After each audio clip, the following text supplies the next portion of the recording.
Hi there, welcome to a new video. This is Bibi Cameron and today I'm going to be applying colors to these gorgeous illustrations by Anita Jeram using water-based markers. For today I use a Strathmore watercolor paper and I'm loving this paper because it has very little texture and this allows you to get beautiful crisp stamped images. It is affordable and it will allow you to have a happy coloring experience because when you apply any water-based medium on this paper, it doesn't absorb it straight away, and that gives you plenty time to do beautiful ink blending. And to stamp the images, I also use VersaFine Onyx Black ink because this is waterproof and it's a very intense black and beautiful color. In a previous video, I explained how I do this with detail and I'm going to link that video in the video description. Today, I just want to share with you some of the new illustrations by Anita Jeram for Colorado Craft. They are perfect to enjoy easy coloring with different coloring mediums and they are super cute to make different projects. They were also a perfect excuse to share with you on my blog today a blog post with a watercolor brush pen tips. So I hope you can pay me a visit to find more about this project, the colors I use, and detailed information. The link to my blog is in the video description as well. So without further ado, I want to show you the coloring process.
So that's one of the cards in my blog post today, and I want to show you how I added color to the second card. I stamped the images, I allow this to dry overnight, and the next day I apply colors. I do this to avoid smearing the ink with my hand as I'm coloring. And you will see here that I start adding a lighter shade of the marker, and then I added a mid-gray tone on certain areas of the images, and with a water brush I spread the ink to add shadows. To add a little bit of vibrancy to the image, I use brown gray. That's all I did. I used maybe 3 or 4 colors here, and for the cheeks and the ears of the bunnies I use skin tones and pink colors. For the grass I just apply strokes of green pens. I blend out everything, and I also apply the pens on flicking motion to create that grass effect.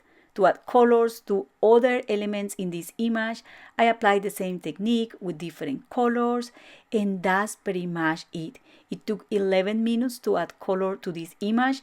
You can slow down the video in YouTube if you want to, but I don't really think that is necessary to do it. I just find tedious to watch slow coloring videos. I found it really tedious, and if you want me to do this just in the real time, let me know and I will do it the next time. So I decided to add some ink around the image. You can just leave it like that, but I decided to grab the distress ink color and apply it to the background just to add a little bit something. And I noticed something very peculiar here that I want to share with you, and is that I was worried about leaving my fingerprints on the background. And then I grabbed a piece of paper and that has some stamped images from yesterday, and the ink transferred to my fingers. This had never happened. I don't know if because the humidity in my craft room, I have no idea. But you see this in this corner, I just transferred the ink to the panel. So it would be better if I didn't use that piece of paper at all. So I tried to clean the mess with the stamping chamois. And in the video might look like I kind of did it, but no, I didn't. I tried to clean my hands as well to avoid transferring more ink everywhere, and I decided to use the die to cut this panel or shorten this panel and cut that corner because I really didn't like it. There are many other ways to fix these kind of issues.